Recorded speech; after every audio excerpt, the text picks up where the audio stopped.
Welcome दोस्तों, आप सभी का स्वागत है मेरे इस YouTube चैनल में CNC गुरु महेंद्र वर्मा में। तो दोस्तों आज का वीडियो बहुत ही इंपॉर्टेंट है। आज मैं आप लोगों को मेजरमेंट और मेजरमेंट सिस्टम के बारे में बताना चाहूँगा, क्योंकि मेजरमेंट सिस्टम के बिना हम कोई भी जो वर्क है वो कंप्लीट नहीं कर सकते। तो दोस्तों चलिए आज के इस वीडियो की शुरुआत करते हैं।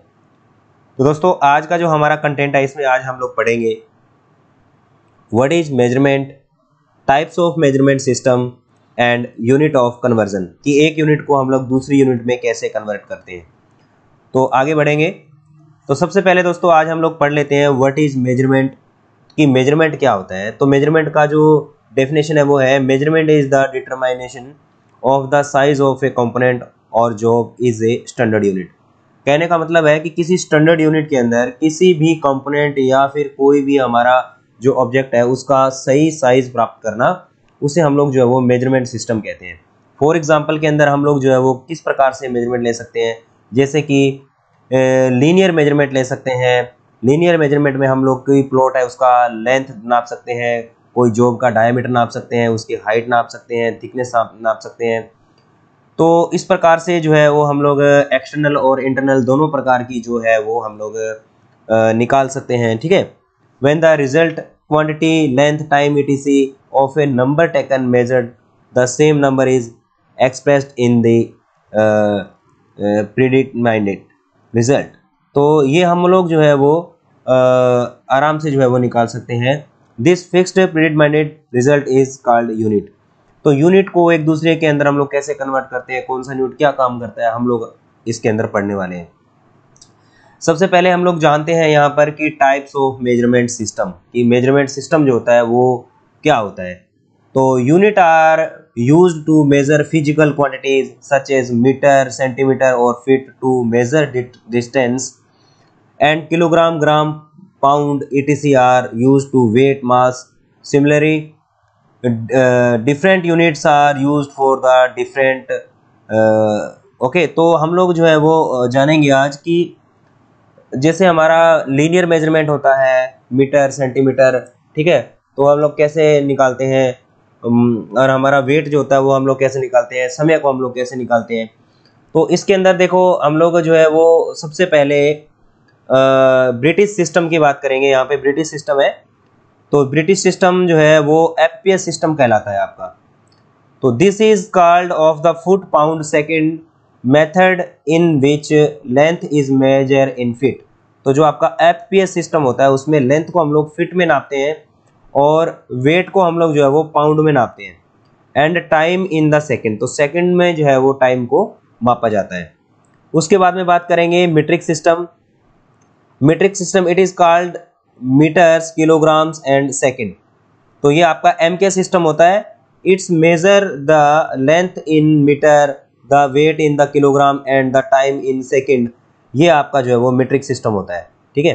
तो ऐसा यूनिट जो होता है, ऐसा यूनिट क्या है कि सभी सिस्टम्स को जो है वो सभी कंट्रीज के अंदर जो है वो मोस्टली सबसे ज़्यादा SI सिस्टम को फॉलो किया जाता है। ठीक है। तो इसका जो सिस्टम ऑफ इंटरनेशनल इसको कहते हैं, और इंटरनेशनल लेवल पे जो है इसको देखा जाता है कि इंटरनेशनल लेवल पे किस प्रकार से जो है वो वर्क होता है।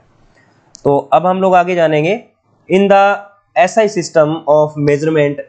तो मेजरमेंट को जो है वो SI सिस्टम में जो है वो हम लोग किस प्रकार से लेंगे, जैसे क्वांटिटी को अगर नापना है, ठीक है, यहाँ पर आपकी क्वांटिटी दी गई है, यहाँ पर आपका यूनिट दिया गया है, बेस यूनिट, और यहाँ पे सिंबल दिया गया है।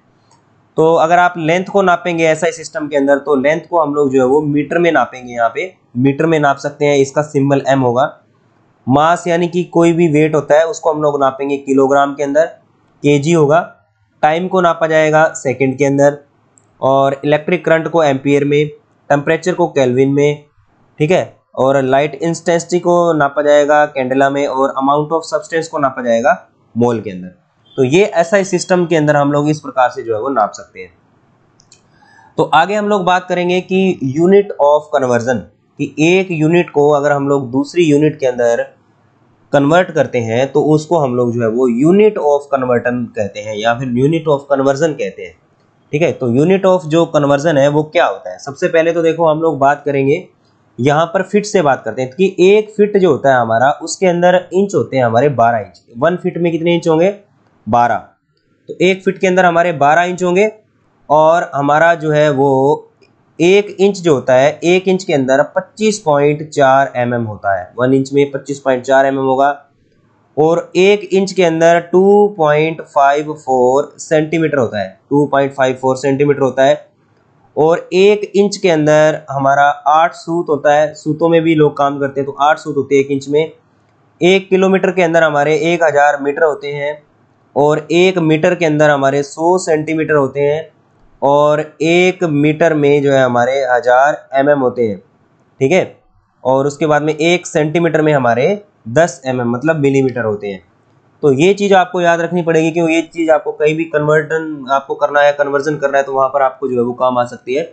उसके बाद में हम लोग जो है वो छोटी यूनिट्स को नापते हैं। तो जैसे 1 mm होता है ना, उसके अंदर 1000 माइक्रोन्स होते हैं। तो 1 mm के अंदर 1000 माइक्रोन्स होते हैं और 0.1 mm में आपके जो है वो 100 माइक्रोन्स होंगे और 0.01 mm के अंदर आपके 10 माइक्रोन होंगे और 0.001 mm में आपका जो है वो 1 माइक्रोन होता है। तो दोस्तों, जब हम लोग CNC मशीन की प्रोग्रामिंग करते हैं तो यहाँ पर हम लोग इन चीज़ों की आवश्यकता होती है। जब हम लोग ऑफसेट डालते हैं, 0.1 प्लस करना है, 0.1 माइनस करना है, 0.01 10 माइक्रोन का ऑफसेट हो गया, 20 माइक्रोन का, तो वो कितना होता है एक्चुअल में, ये चीज़ आप लोगों को जो है वो बताया गया है। तो दोस्तों, आपको इस प्रकार का जो कन्वर्जन है आपको करना आना चाहिए। आपको कन्वर्जन अगर आपको नहीं करना आता है तो आप लोग बहुत पीछे रह जाएंगे कि 1 फीट में कितने इंच होते हैं। 1 इंच को आपको mm में कन्वर्ट करना और mm को इंच में कन्वर्ट करना आप लोगों को आना चाहिए। तो दोस्तों, आपको वीडियो कैसे लगा मुझे कमेंट करके जरूर बताएं। अगर दोस्तों आपको वीडियो अच्छा लगा है तो वीडियो को शेयर करें। तो दोस्तों, आज का वीडियो देखने के लिए बहुत बहुत धन्यवाद। नमस्कार।